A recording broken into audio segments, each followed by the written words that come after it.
Hello guys, in this video, I will show you how to create a Bilibili account in 2025 with English instructions for an easy sign up. Step 1. Go to bilibili.com or download the Bilibili app from your app store and launch the app or open your website. Step 2.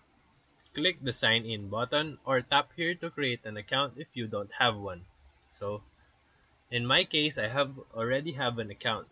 So let's try and create one. So in here, as you can see, you should enter your email, enter a password, confirm your password, and confirm the verification code that will be sent on your email, and sign up. Also, don't forget to check this one. And then you can now log into Bilibili. And once verified, you will be asked to set a username and avatar. So complete those and your Bilibili account will be ready to use. And now you can start watching anime, variety shows, and fan content on Bilibili English. So if this video helped you, feel free to like and subscribe for more quick tutorials, reviews, and comparison videos. Thank you for watching.